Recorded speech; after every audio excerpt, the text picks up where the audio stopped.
Actually, if you touch the board, it goes forward. Cool. Common error. Well, thanks everyone for coming to a later scheduled, but still very happy to have lecture by Bob Maranto. He comes to us from Villanova University. He has served in a variety of capacities during his career. He came out of the University of Minnesota with a PhD in political science.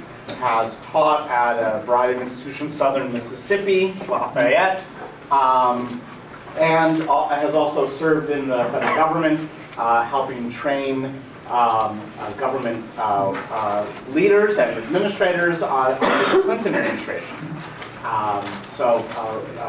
With that, let me introduce Bob Maranto to talk about reforming schools and school leadership.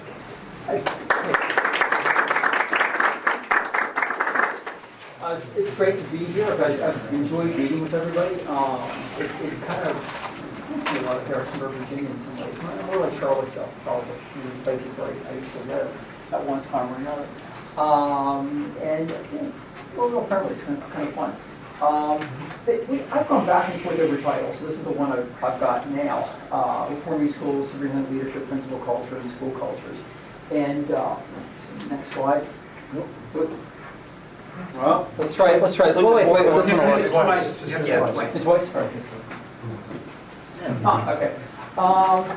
And about 2 years ago, my wife and I wrote a paper for a conference that Rick Hess held on educational entrepreneurship. And it's a really fun paper. We argued that people didn't really understand the phenomenon very well because they hadn't applied organization theory. A lot of my teaching has been in public administration.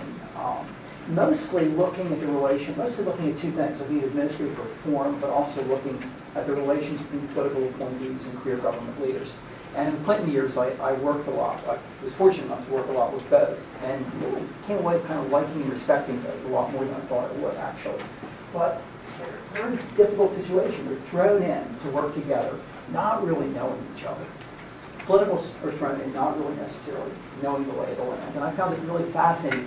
How do you negotiate that? And I wrote a book about that. And I guess over the last 10 years, I've been doing a lot of work on charter schools, mostly in Arizona, because Arizona has a wild and crazy free market model. It didn't until recently. Recently, Chuck Barrett's entry all that. And so I wanted to study how well it was working, who was going to what charter schools, why, innovative, which districts, how did districts react to that and all that. And so I've been interested in public education for some time. Now, what's really struck me is kind of, I guess until the mid-90s, I was sort of an outsider coming in. I didn't really do education research much until the mid-90s. I had the view that public education is a pretty easy place. People forget how to do it, darn, I could do it and all that. I realized more and more after doing field work in 40 schools and a lot of districts is I actually couldn't do it. It's actually pretty tough. And there's a lot of things that make it pretty tough. Challenges of public schooling. There's obviously enormous social conflict. We know, discussed by people like Chubb and Mel in political science, Hayek and Cuban in education, John Zimmerman in history of education, his book Who's America is a very great book with social challenges of public school and social and ideological challenges. Richard Mitchell on the cardinal principles and such. In organization theory generally, if you have an agreement on what you want to accomplish, it's hard to get the mission done. And so our public schools largely for basic academic achievement, for advanced academic achievement, for integration into broader culture, are they for teaching kids social skills, are they for teaching American heritage, or are they for some combination of all of this? We don't know. We haven't really decided as a society, at least for the last 4 decades, I'd say, to some degree even earlier. And so they have a very tough job because the goals are not only unclear, but often quite controversial. Everybody knows what they want the public schools to do. The problem is nobody agrees on it. It makes the job very hard. And getting harder all the time. Racial oppression views, Gary Warfield and lots of others have argued that in many systems, in many metro areas, and even small towns, 2 or more multiple school systems, sometimes even within the same school, with minorities typically treated unequally. There's really something to that paradigm. The bureaucracy paradigm, distant, dysfunctional bureaucracies that don't really know what's happening on the ground floor and are trying to tell street-level bureaucrats what to do, and they may not know what to do, and they may not have the credibility to get it done. People like probably know it's a big theme of theirs. Private schools, I think we're kind of right, generally do better, but that probably is small. People do agree on the goals. Paul Hill's done a lot of work in urban schools. Richard Ingersoll at Penn has done some great work. Who Controls Teachers' Work is a fabulous book about how sort of street-level principals often kind of abuse their teachers and things why they do that. I think he doesn't understand the why part as well as he should. Anthony Downs, classical organization theorist 40 years ago, writing on the rigidity cycle. Organizations over time accumulate more and more rules and regulations and procedures until they're too rigid to do anything. It's not so much a problem in small towns, big problem in big cities. It's very hard to change these big bureaucracies. Personnel matters. I've taught public personnel management now for 7 or 8 years. A lot of my research is on it. I'm really fascinated by personnel. It's a key part of organization theory. We teach personnel, it's a lot of them just following the law. But that's the first part. Great organizations don't get great by following the law. They have to really know how to lead people, pick the right people, and get the most out of them. And we tend to leave out that part of public personnel. David Labbert is an interesting paradox in some of his work as an historian. I think he's at Stanford now, if I remember right, education historian. He says the problem with education is the standard normal schools, that 1890, 1910 period, actually numbers have got smaller, they've hugely expanded, because progressive notion of schooling, we needed to certify people to teach in schools. But at the same time, teaching at that time, arguably to some degree today, is more of a craft than a skill. It's not like engineering. So I'm not quite sure exactly what skills they need. To the degree we are sure it's kind of controversial. But along with that, traditional students learning work. They tell you now, if you train them, but you only need it for 4 years and they get married. So you don't want to put the kind of resources into it that you do for a doctor or a lawyer. Aside from that, very small numbers of doctors and lawyers, huge numbers of teachers. So we never really had clear standards of how we train. We've always got a problem with leadership. Counting charter schools, we've got about 95,000 public schools in the country. That means you've got to have 95,000 pretty good leaders. It's very hard work to be a principal. Do we have that? It's a tough call. I don't know. Wilbur Rich's paradox. Wilbur Rich in his co-authored book, The Color of School Reform, but in a lot of prior works, talks about the public school cartel in big cities. But from field work, I know it's from a lot of small towns too. Public school superintendent, especially in poor areas, I think so principally, is a very, very sought after job. In poor communities, a lot of times, people see the public schools not so much as for educating the kids, as for employing people. I've seen superintendents I wouldn't really necessarily trust, who would systematically kind of hire people from big families. Well, why do you do that? They all vote, helps you in the next school board election. It's not best for the kids, but it's how it's done a lot of times. Similarly, in big cities, a lot of times, if you really want to change how you use your workforce, a lot of times among those powerful actors are African-American churches, whose members are employed by the school district and cannot make changes. It makes it very hard. Wilbur Rich refers to that as the public school cartel. And that's a paradox. Howard Fuller, former Milwaukee superintendent, talks about, he doesn't use this term, but I use it in something I wrote 800 years back.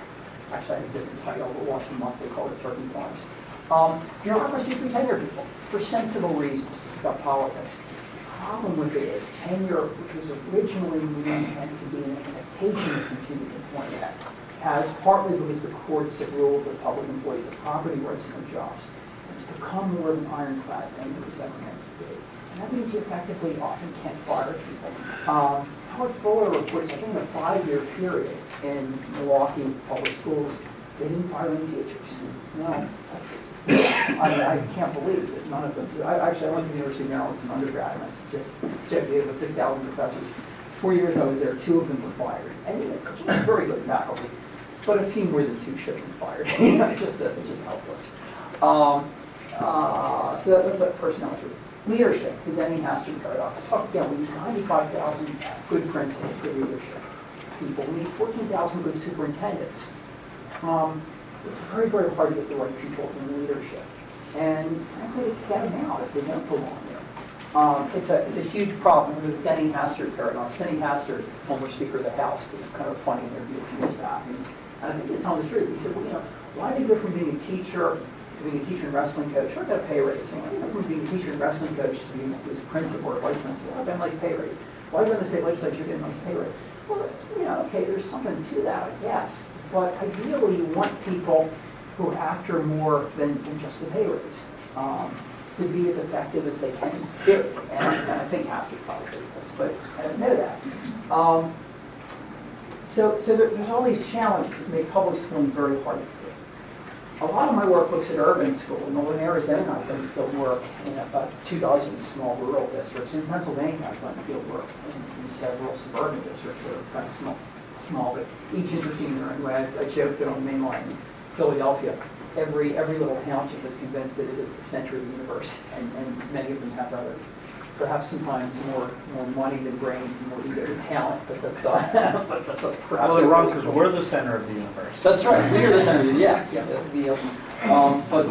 And if you haven't lived here for 200 years since the founding, the scholarly approaches, Jonathan Kozol, not really a scholar, but he's a good journalist, Kozol, Gary Warfield, Berlin, or others, sort of make the case that if you spend it, it will come. If you pour lots of resources into districts, things will get better. The problem is the research on that is very iffy. Hanishek argues there's no impact at all. I actually think better work is done by Steve Peterson at Penn State, and he argues that the teacher salaries actually do have a significant impact in educational outcomes. Other stuff you've done, it's not very much. But whether it is or it isn't, clearly if you dump a lot of money into a system that isn't working, it's probably not going to work better. I mean, it's the Iraqi army paradox. We can give them lots of arms, but will they use them the way we want them? I don't know. It's a good question. Kansas City more than doubled school spending. We roughly tripled up. I think it tripled total spending, doubled operational spending, if I remember right, from about 85 to 92. And Paul Siad wrote a good piece on that years back. Actually, I understand why liberals didn't cite that work. I can't understand why conservatives did. That's what they want to want. And Kansas City didn't get better. But some estimates it got worse in that period. If you pour more resources into, I see schools as organizations. If you pour resources into effective organizations, they'll have some impact. If you pour them into ineffective organizations, it probably won't have much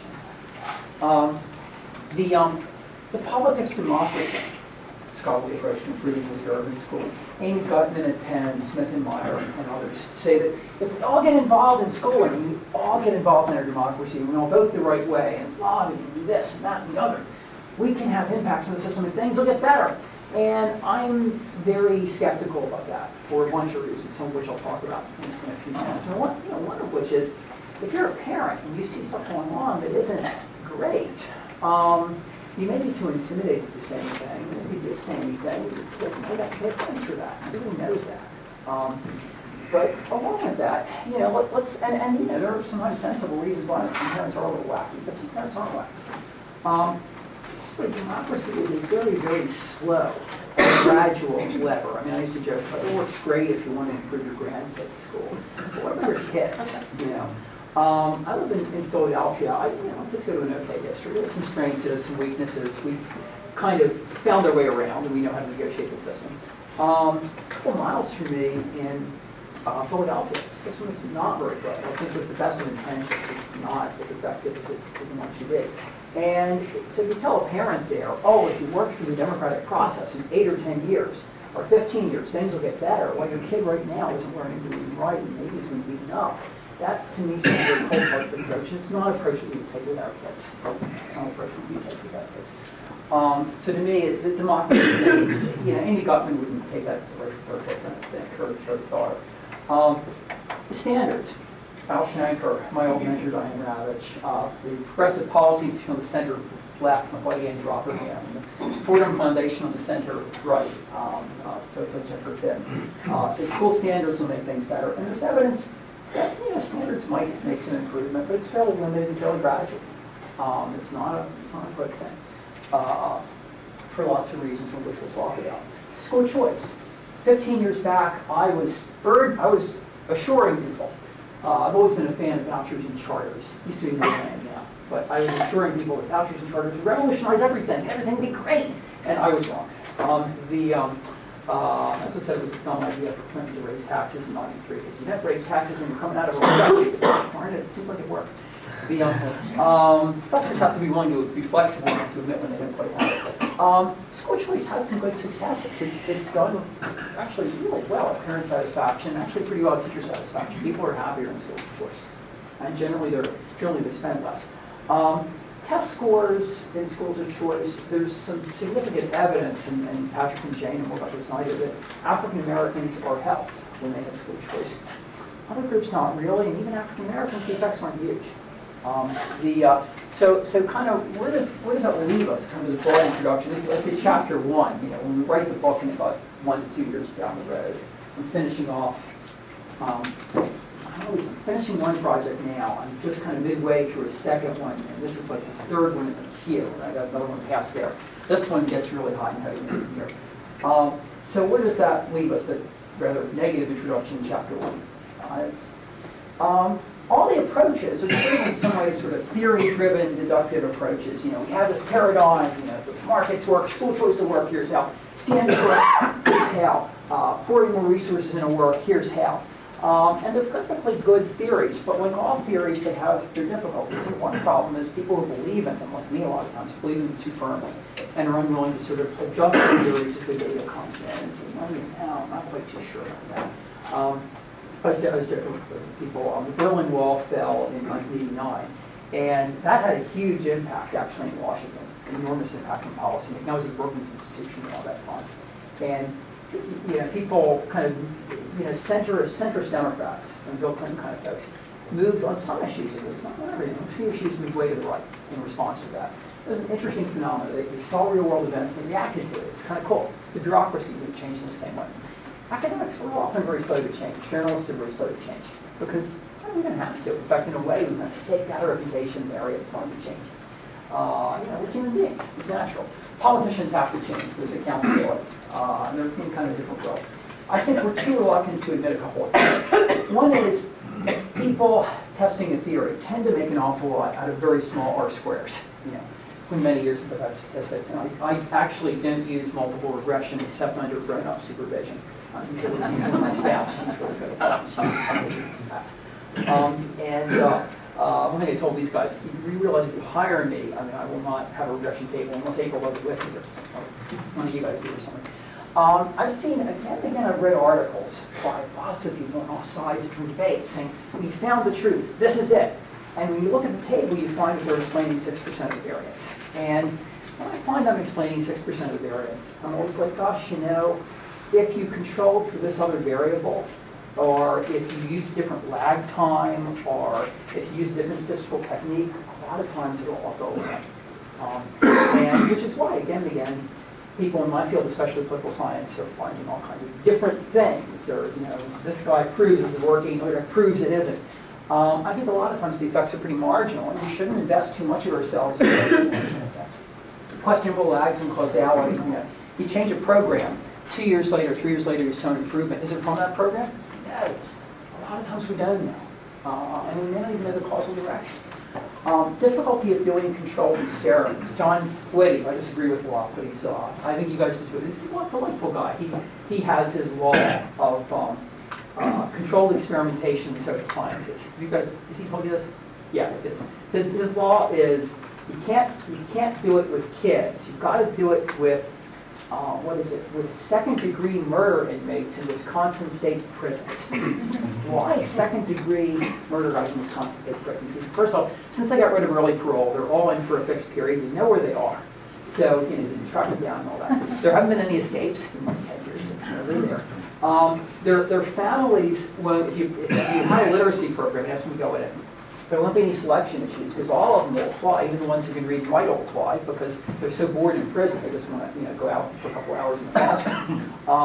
So there's no selection problems. There's also no selection problems in the sense that you don't have half their parents lobbying, saying, I want my murderer in that program. And the other half say, don't you dare experiment on my little darling. You know, it's half the time they kill their parents or something. And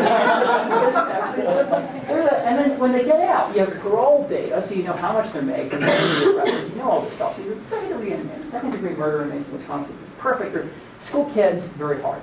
Not impossible. I think the answer to is replication. You do lots and lots of studies, and things tend to line up the same way. You think you got something, and that kind of makes sense.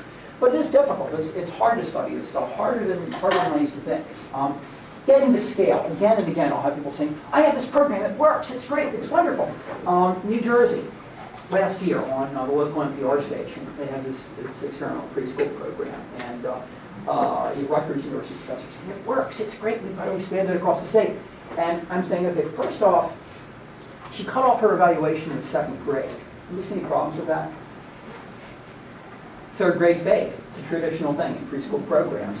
Why did she do that? Well, it turns out she's evaluating the program she helped create. Now, you know, imagine that. Okay, I'm evaluating the Department of Education reform. I hired you guys, and you're my staff.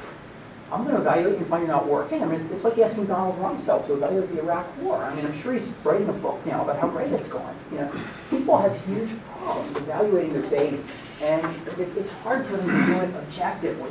But along with that, you have the Getting to Scale program, a program that may work very well with 5,000 kids. We can be really careful with the staff you recruit and all those kind of things, closely monitor it.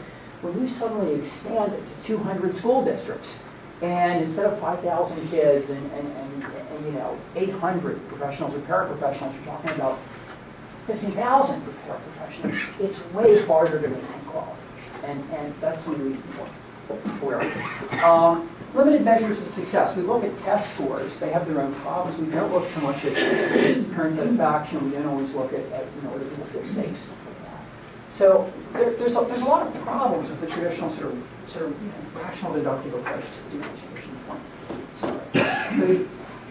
So I go for kind of more of an inductive approach, which Frank Saroff, Frank is still alive actually.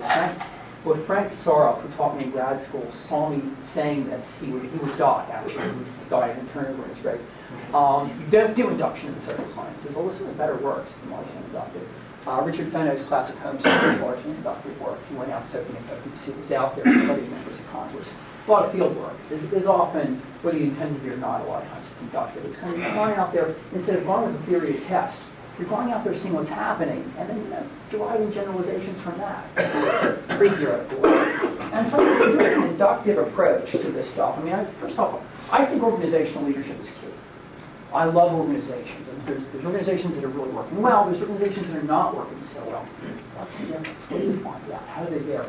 So taking an inductive approach, doing that with education, one thing you want to do is look for non-incremental improvements. Economists, I'm probably misstating this, but economists I recall from my 30 years ago as an undergrad, talk about X efficiency, which is a fancy word for effort. Some organizations people are focused on the mission, and some are focused on, you know, who got what, or he said that to me last year, or whatever it might be. William Bratton, one of the best police chiefs, coined the term of police politics, called it Irish Alzheimer's. You forget everything but the grudges. That was a lot of time. You're not focused on the mission, you're focused on getting that guy who just me 5 years back in that promotion, whatever it might be. If you look for non-incremental improvements, look for organizations that are really, you know, doing way better than we expected. Focus on schools and organizations with cultures. Organization culture, flaky term though it is key. And some people in education like Hoyt recognize that and written a little bit about it. A lot of people in my area in public administration, political science, Fred Kaufman does that really well. And academia does it pretty well. You see what can be copied and to what degree. You go in those highly effective schools and you say, okay, what can we take from here? What will translate what we want? How can we expand these? How can we not expand these? Actually, Stephen Abigail Thornstone had a pretty good book called No Excuses about 3 years back, where they look at some incredibly successful schools and say, all right, how do we copy this? I mean, I think I disagree a little bit with some of the conclusions, but really a good chunk of this talk, probably 20% or so, is stolen from them. I mean, I'm bringing the organization theory or whatever, but basically it's academic what they're addressing. A lot of the ideas are from them. A few people put it in. And how do you do that? Fenno-esque soaking it up, you go out in schools and you look around. It's part of how you study it. Leadership is management of the culture. It's also management selection of personnel, are really key to leadership. We were talking about that, actually, we were talking about, I was talking about it, that, you know, centralized systems, a lot of times the principal's just given staff, has no real control over their hiring or firing. So there's no feeling of ownership. The principal doesn't own the staff don't own the principal. And that's right off the bat, they have kind of a disadvantage in most organizations. Federal government's been moving away from that for the last 15 years. My former boss's boss, Jim King, when he was OPM director under President Clinton, had a lot to do with that. It was a real out-of-the-box thinker. Okay, so what do I mean by good leadership? What are leadership characteristics? Like English, I think 20 years back, had a book, what they didn't teach you in school or something like that. And it was, a little overly snotty, but it was actually a pretty good book. As a guy who's been a former school superintendent or principal, I've been out there in the trenches and also been in academia a lot. And there's a lot of stuff that we can't really teach necessarily. Some we can, some we can't. Work goals and policies, obviously. Some policies do seem to work better than others. And the goals, you want people who think that kids can learn and are going to be oriented towards that. Is every kid going to go to Harvard? Of course not. Is every kid going to go to college? Of course not. But every kid can, almost every kid can learn to read and write at a basic level. There's a small town where I do a lot of field work. I had the last 2 years where I used to do a lot of field work. And it's a very rough town. They've gone through, last I counted, it was 12 superintendents in 15 years. And it's a very poor population. And essentially all poor African American. And the race is somewhat relevant. 3 different superintendents I interviewed, all of whom were African American, all told me essentially they couldn't educate poor black kids. And I always kind of wanted to say, gosh, you paid $180,000 not to educate poor black kids. I mean, we would do it for 90, but that's something. but in fairness, it's a tough job. It's a tough job. I actually couldn't do it. But there are people who can and do. You've got to have the right goals and policies. You've got to believe in the mission. You've got to think this can be done. If you don't think it can be done, you're naturally going to focus more on your own salary and the organizational politics and helping your friends and things like that. If you actually think it can be done, you're going to focus more on doing the mission. Part of leadership is convincing people that, okay, this is a tough job, and maybe you don't have enough resources, maybe we need to try to get you more, but here's how maybe we can make it work. Again, a lot of school systems, too much is about employment, not enough about the kids. Integrity and trust, something you can't teach in school. I think it's hilarious. There was Hayek and Cuban in Tinkering Toward Utopia. Started out the book with this. Sometimes we expect too much of education. There was a bribery scandal in the California State Legislature. And goes, oh, we need more ethics training. And I'm like, wait a second. I'm smart enough to get elected to the legislature, and I kind of don't know that bribery is unethical. I mean, I don't think so. I think sometimes we overstate what training can do. You can't teach integrity and trust. I think you can measure it afterwards. I think you can teach it. Staying power. If you've got somebody who's going to be in the job for 2 years, leave, get a better job, it's a natural American thing to do, right? Are they going to have credibility? Well, first off, are they going to know the building well enough? Are they going to know the system well enough? Secondly, are they going to have the credibility to make leadership change, to make real changes? Are they going to have time to make real changes? Because real changes take a while. I don't think they will. Something that struck me a lot of times, the best principals are local guys. They kind of know the cast of character, and they care about it. They care about the place. Leading by example, I've got a great story from Camden that we don't quite have time to talk about. But I'll just briefly say there was a big cheating scandal in Camden. They've been cheating on their standardized tests. The Camden School District went from one of the 10 worst in New Jersey to one of the 10 best out of several hundred districts. And nobody raised any questions, except one principal got fired. And after he got fired, he came out with stuff he'd already told investigators privately, which was he'd been ordered to cheat and refused to do it. Joe Carruthers was his name. And there was an investigation, and the upshot after a couple of years was they paid the superintendent $200,000 to go away. The people who seemingly told Joe to keep Joe to cheat all kept their jobs. The only people who got in trouble were Joe. Joe lost his job, and a math teacher who exposed a grade changing scandal, she got in big trouble. So you're punishing the honest people in the system. What message does this tell everybody? It's pretty clear. You've got to look for examples to show the organization's values. Camden, I guess, has done that, and the governor had bigger fish to fry, so he didn't really pay attention to it. You've got to measure and admit problems. You've got to. It's way easier to do a change if you have some objective data on it. And you've got to admit problems. If I go into a school and everybody tells me everything's perfect, I know they're lying to me. And they're probably even lying to themselves. Real organizations have real issues. There are real strengths and weaknesses. It's just like, if you're a good manager or leader, you'll like that stuff. If you don't, you don't. Talent bigger than ego, obvious enough. I've noticed when I was doing management training in the federal government, best leaders were people who do these 360-degree benchmarks things. All their superiors and subordinates would rate them, and they rate themselves. And the best leaders would usually rate themselves pretty badly, and everybody else would rate them great. My standard line was, I said, everybody you work with thinks you walk on water and you think the pond's scum. You know, what's going on? The people whose talents are bigger than their egos. Again, it's something you can't really teach in school. It's really, I think you can measure it to some degree. A good public school is a good public school. There are schools where I've done field work on this. You call up, you pretend to be a parent, say you want to go and scope out the school because your kid's going to start through this fall. There are public schools that are very welcoming. A good principal sees that as an opportunity. They know a new parent coming in is a little scared. This is their most precious thing they're sending off to this institution, right? Good principal will come in and look at that as a way to build a bridge and build trust. Bad principal won't. Good principal lets you in, bad principal won't. Pretty easy walk. Good public school is a good public school where parents are in there a lot. And a good principal, and this is really hard work, it's like being a politician, except you have to be comfortable saying no to people. A good principal has to know all 500 kids in the building and their families. It's very hard work. My son goes to school with a really good principal, but I know she doesn't have any kids of her own. But she has 500 kids. It's very hard work. You've got to be oriented toward serving others. You've got to take control of personnel policy. You've got to be able to get your teachers. Get it, not in a bad way. In a good way. You've got to be able to pick your teachers.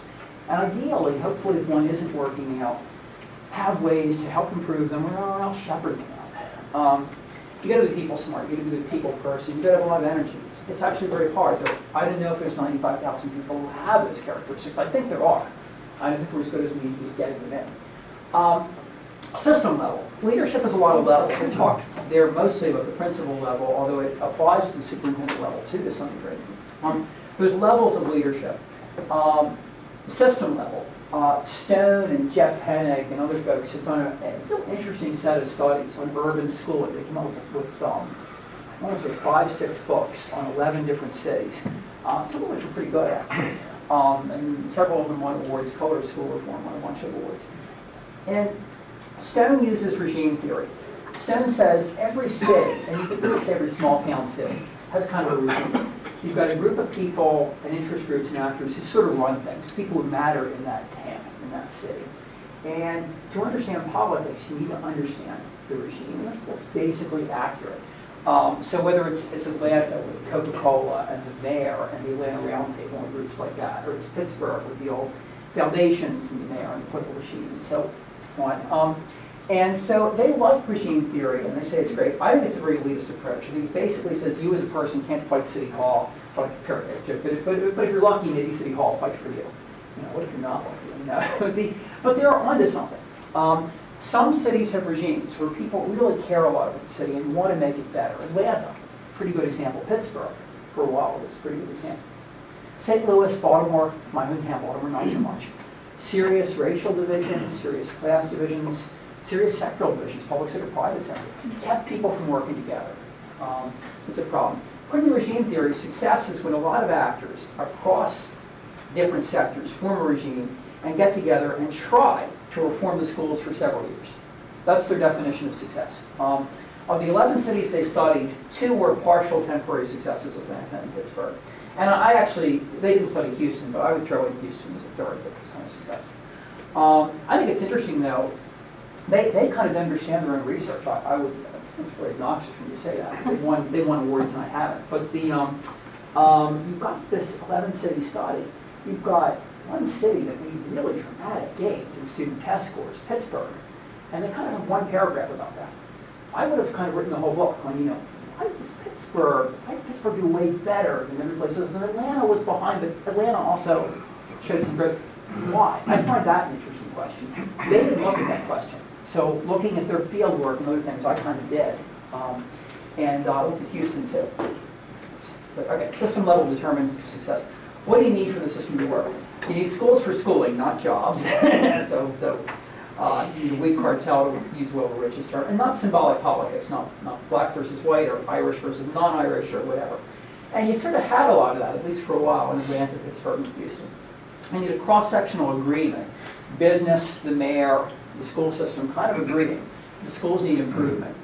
You need a pro-reform coalition that will last for a while, that agrees not only that we need improvement, but at least to some degree on how we need improvement. You need either a weak or co-opted teachers union. It was very weak in Atlanta, it was very weak in Houston, and it was, I'd say, pretty co-opted in Pittsburgh. Al Fondy, well, for 30 years, Al Fondy, the local AFT chief, and Richard Wallace, the superintendent, got along pretty well. The board has to hire the right superintendent, which is really hard to do. And I think you also need more resources. It's very, very hard in school systems. School systems are sort of the iron rice bowl, as we would say in the federal government. People have their pot of money, and they're kind of insecure about it. And it's very, very hard to move stuff from here to there. It's way easier, I think, to do new initiatives with new pots of money, often from foundations. And a lot of times you don't need that much money to make some dramatic changes. And so I think you do need, at least to some degree, more resources to do this. Because if you've got to fight both the reform battle and the cutback battle at the same time, I don't think you're going to win. Although Rick Hess disagrees with me, it's a good argument to have. There it is. So who were these guys? Krim in Atlanta from 73 to 88. Richard Wallace in Pittsburgh from 80 to 92. Rod Page in Houston from 94 to 2001.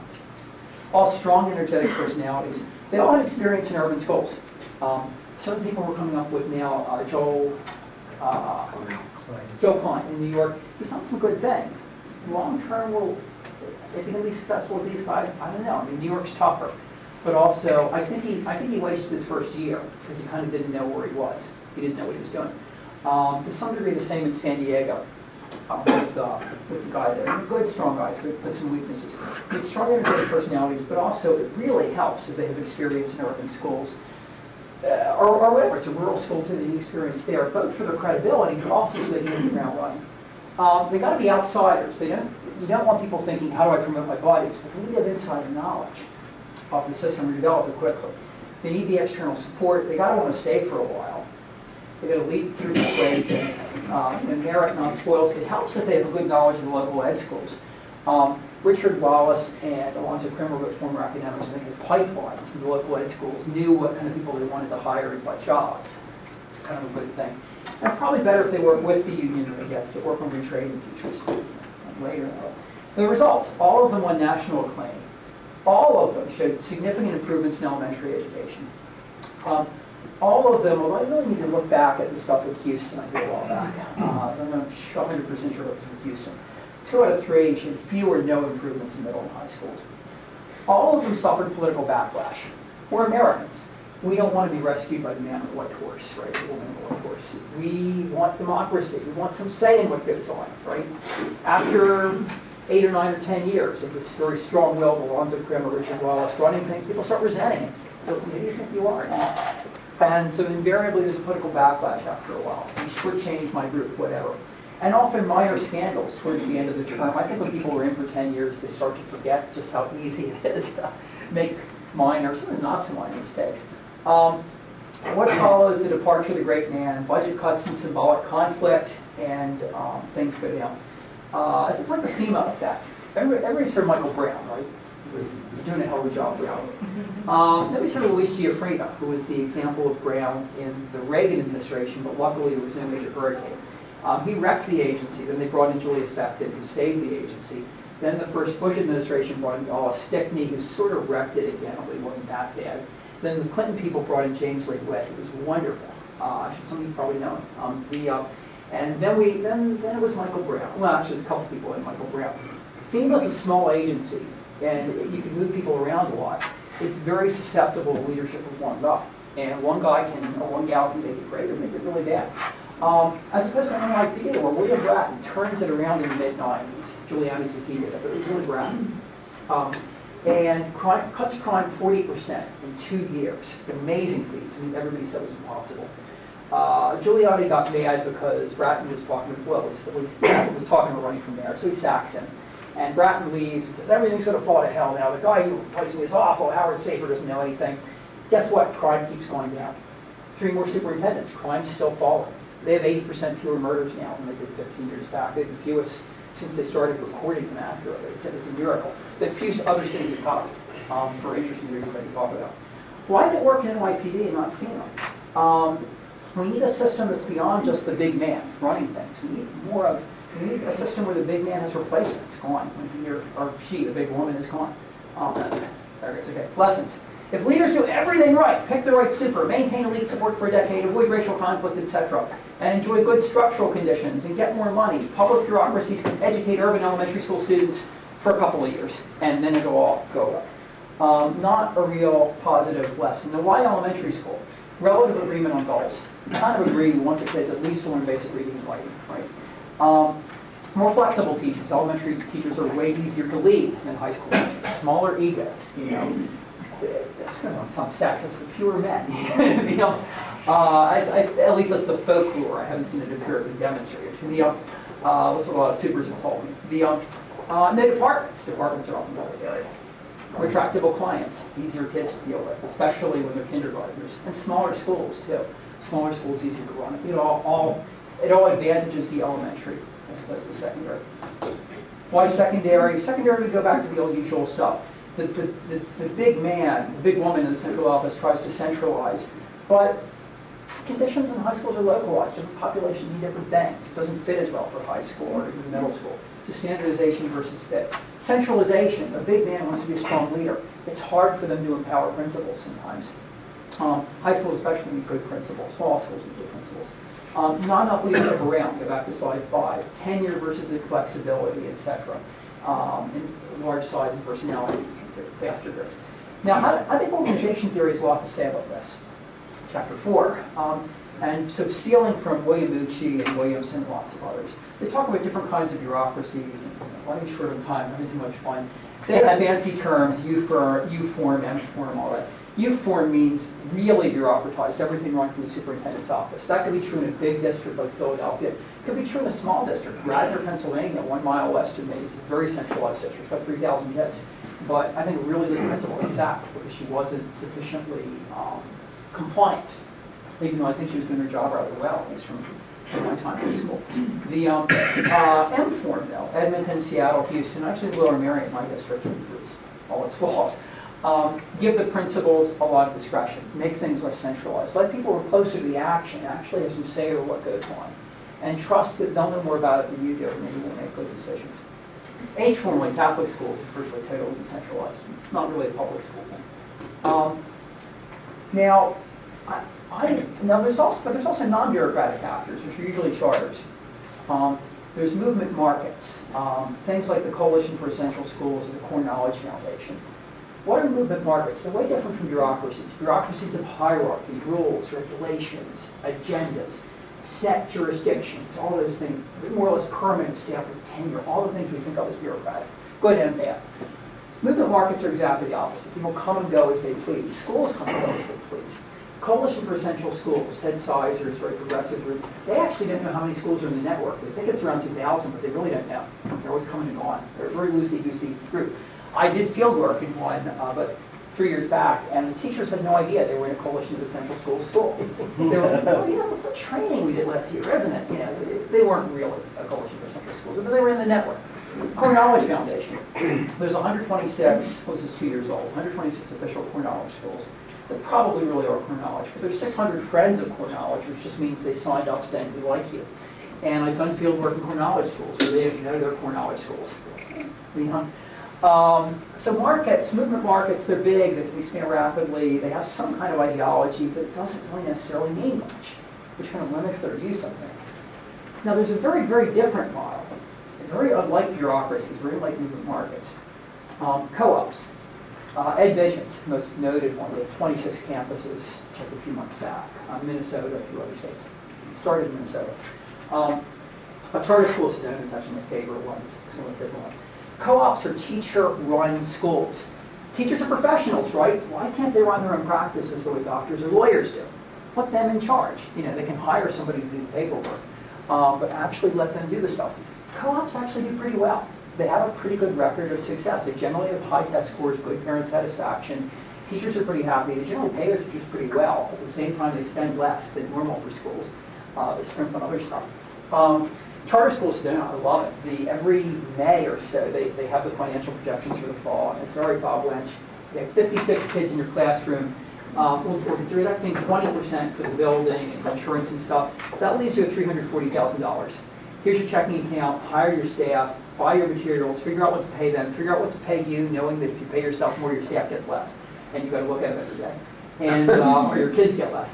And it's up to you. Charter School Sedona is probably the best school in northern Arizona. It's got the best test scores usually. And among the best parent satisfaction ratings, even though the parents are pretty darn flaky. It's a great little school. Problem with it is, the co-op model is so bizarre. It's so different than what we think of as a real school that there's no way you can expand this very quickly, even though they do seem to work. And most teachers kind of don't want it because it really demands for a teacher to do a lot more than a traditional teaching role. You've got to make all kinds of decisions. You know, what is it? If there's a discipline problem, you can't send the kid to the principal because there is no principal. You are the principal. Those teachers don't really want to deal with that. The teachers who do well in that are people who are like former Peace Corps volunteers or folks like that. Real interesting mix of people.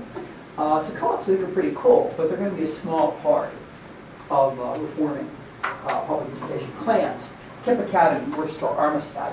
What's a Klan? Take away Anucci's. It's got a bad name from the Ku Klux Klan and all that. But Anucci, in fact, changed it. In his original article, he called them clans, then he changed to the Theory Z organizations because of whatever implications. But but yeah, I don't think Kip is really the Klan, the old Klan. So what are clans like? Clans have a guiding mission that they use to recruit and select and indoctrinate people. Forest Service is a guiding mission. They take it very seriously. They're good at it. I don't know what slogans got. Marine Corps. We were the few that proud the Marines. Looking for a special kind of person. Kip Academy. We're one of the hardest working teachers in America and teach the best kids in America. We're not talking about paying benefits here. We're talking about other stuff. Clans are very good about selection, indoctrination, and recruitment.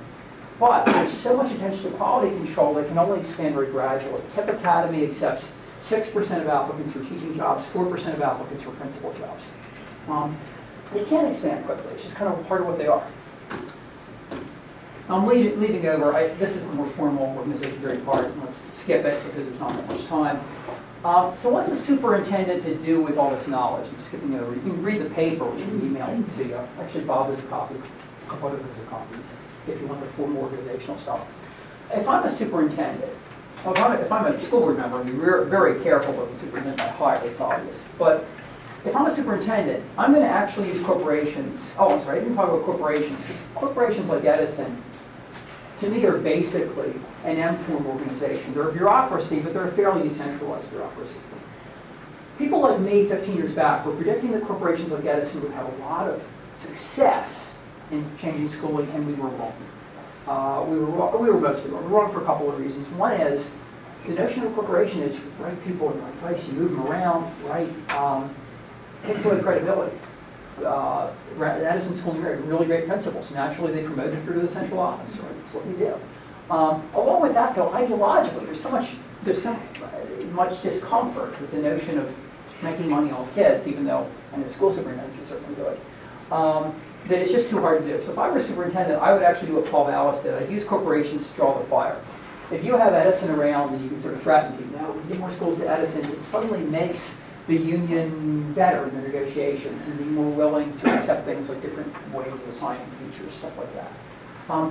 If I'm a superintendent, I'm going to try to make the elementary schools more M-form, give basic leadership stuff, make them more M-form, give principals more power, make them transparent, use a lot of measurement, promotion by merit, principal autonomy, and use NCLP. All the stuff that people like Alonzo Krim in Atlanta did, people like Richard Wallace did. I'm also probably going to partner with Core Knowledge because it seems to have a good track record, although I haven't seen external evaluations. I'm also going to do the different, more out-of-the-box organization sort of stuff. I'm going to do RSI. RSI means I'm going to try to recruit principals as broadly as I can. Because frankly, we're not good at predicting who's going to have those leadership characteristics making you a good principal. And to get good at it, I think the only way we can do it is recruit a lot of people. Be as careful as we can about who to select, but ultimately develop some sort of system where you have a 3-year probationary term. And if it doesn't work out, and a lot of times it won't, give the person a face-saving way out. Pay them a lump sum, give them a partial sabbatical, let them return to teaching in a different school because it would be sort of humiliating for them to stay in the same one. Work out something like that. Harder for a smaller district to do than for a big one to do. But it's what we have to start thinking about. We have to start thinking about what systems we would put in place to get the people we need who have these talents and see who has the talents and give the people who don't a face saving, a soft landing out of there. Because it's really not fair in any way, I think, and not doable in any way. You can let teacher service principals on probation. One of the best leaders in our district, Colin Powell, served in acting capacities higher than his official rank would suggest 3 different times in his career. What was the Army doing? They were vetting him. They were saying, well, I think this guy's pretty good. Let's see how he'll do over here. And when he did well, he got the next promotion out of turn. We need to do more of that kind of thing. High schools, oh my God, there should be one more slide. Oh, Or a bottom slide or something. Tap back. High schools, do it. See that little blue thing? Tap it back here. This one? Oh, it's down there somehow. Yeah. The high schools, I actually think we need to look at increasingly replacing high schools, and that's a 40-year process with different organization forms. Because in urban centers especially, kids need a sense of belonging. They need a small organization, the principal knows them all, where there's clear policies, where the organization a lot of times is essentially their family. A lot of small towns need that too. Bureaucracies aren't good at that. They're good in the suburbs, they work fine, pretty well at least. They're not good at that in urban and some rural places, and I think we need to experiment with new organizational forms. Plans take a long time to grow. I think the most promising thing out there is Green Dot. Green Dot does a lot of the stuff KIPP does, but instead of doing it a school here and a school there, what Green Dot tries to do is partner within districts with 5 or 6 or 7 schools at a time. And basically, they actually have unionized teachers. But while the LA union contract is 300 pages, the Green Dot union contract is about 25 pages. It's a more typical union contract. And they can fire people. And they go into a school and they basically tell the teachers, look, this is how we want it to be. And the deal with the district is you can stay here or you can move out. And because you're really asking people to accept a new employment contract, it's a very hard thing psychologically to do. Green Dot's had a lot of success taking over clumps of schools and making them better. Maybe not as good as KIPP, but taking more or less the existing personnel, getting them to do better stuff with Green Dot's leadership. It's kind of the way, for years in the 70s, I heard Americans are too lazy to build good cars. And then, gosh darn it, Toyota and Honda started opening up plants in America, and they found out that those lazy, drug-addled, good-for-nothing, ignorant American workers could make really great cars when they had Japanese management, Japanese leadership, right? And Japanese design. And I think that's more what we need to look at in terms of high schools. So going over time, it's kind of my long-winded. That's my book after next. I'm starting to read on. Well, thanks. Let me take the front I'll be around of the first question, which is earlier on in your talk, you were saying that basically what most of the other people in the Department of Ed Reform do is empirical work involving developing changes. Theories and testing them against with small r squares. With small r squares. If I'm reading the regressions correctly. But I guess my question for you is that when reading Fenno and Soak and Poke and the inductive techniques that you were advocating, how do we know that the conclusions that you're drawing after you go out and Soak and Poke, how do we know whether you're right or not? I mean, someone else might go out and Soak and Poke and say the opposite of what you said. So how do I know whether to believe you or that other person? That's the killer question. And the killer question. So I thought it would be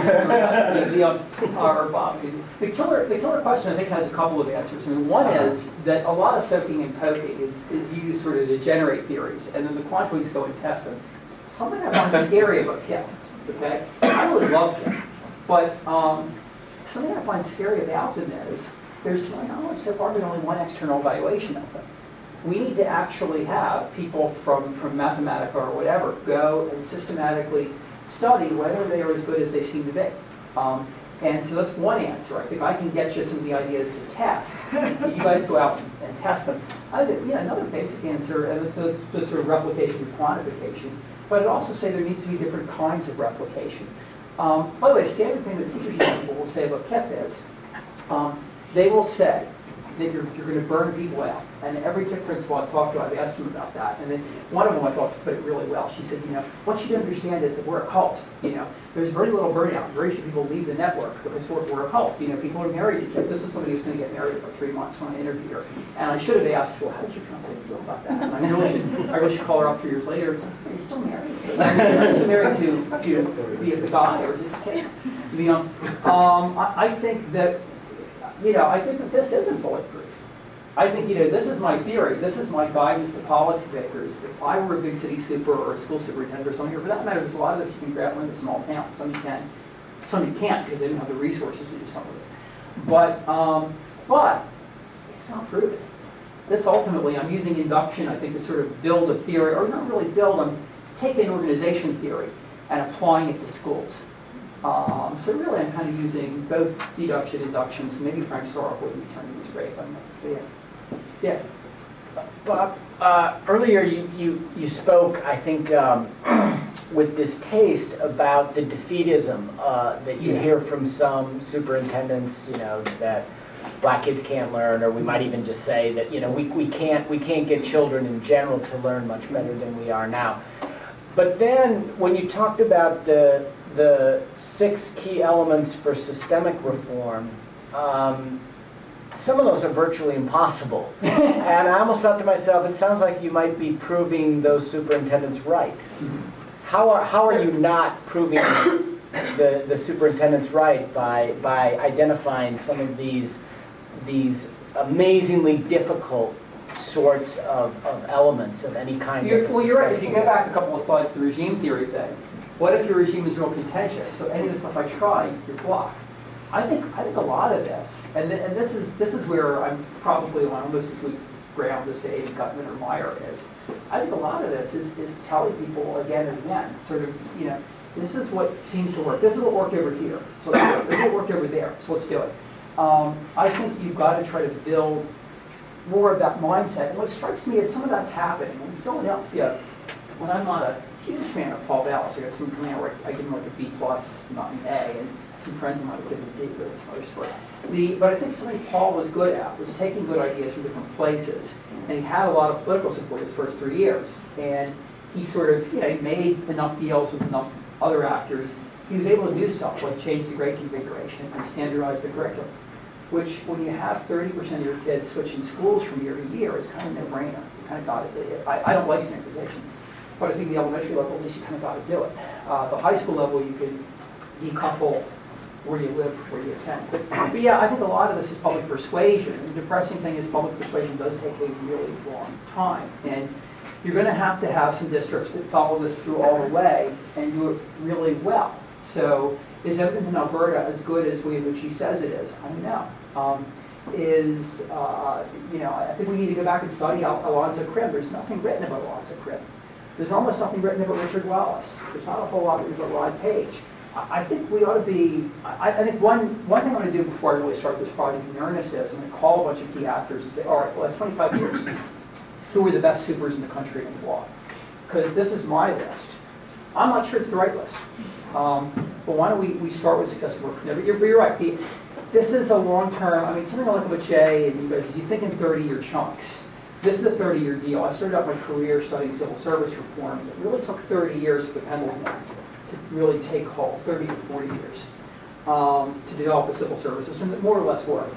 By the 1960s, it more or less didn't work, and it's really taken us another 30 or 40 years to reform it. Politics is like that. But you're right, I'm kind of being unfair to a lot of those parents saying, wait, except I do want to make choices. But I don't think the choices are going to have the kind of real positive impact that 10 years ago I thought they would have. That's been a disappointment for me.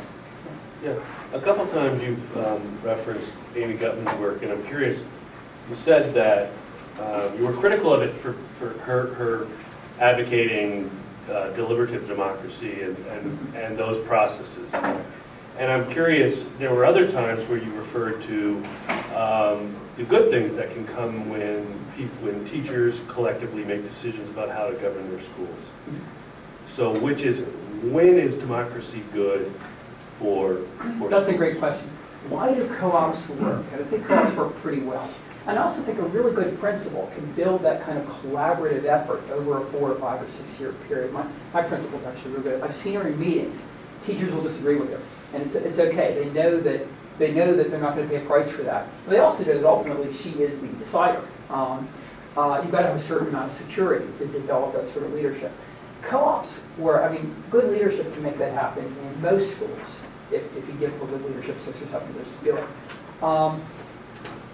Co-ops work, I think, not so much because of the great leader coming in and gradually convincing people through their own actions, showing a certain way to do things and all that. Co-ops work, I think, because of the people who decide to go into them. These are not normal people. Go on the Ed Vision's website, look at their founding campus in, I think it's Winona, Minnesota, and look at the backgrounds of those people. They're weird. They were farmers, they were small business people, they were folks who got the certification at age 33 after another career.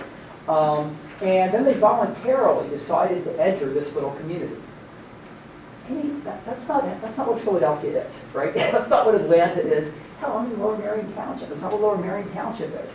Amy Gutman doesn't realize that we haven't entered into that bargain voluntarily. She also doesn't realize something else, the power dynamic. Okay? And this has happened in my township and neighboring townships and lots of places. What if you have a strongly dissenting view in a small community? And what if maybe it's even a majority view, but it's a view that would rock the boat? There was wide disagreement in the community near me that the principal was frankly not up to the job. There were ethical issues, there were leadership issues that were very serious that schools going to pay a price for a long time because he drove out the better teachers and recruited, young, pliant, actually rather pretty teachers. Now, if I'm a local parent and I see that as a problem, if I raise that as an issue, there's a good chance my kid's going to pay a price for that in all kinds of things. Teacher assignment, potentially special ed assignment, potentially allowed to go to a different school. Amy Gutman ignores the power realities within organizations. If I'm a teacher and I see stuff going on that isn't working, I would be very, very reluctant to bring it up for all those kind of reasons. So the next 10 years, I'm going to teach Bart Simpson rather than Lisa Simpson. Richard Ingersoll wrote a really good book of a principal power in schools. Principals have virtually all kinds of power except the power to hire and fire. So they treat their staff well, they treat their staff badly. That's actually a lot of power, but they don't actually have ownership of their staff.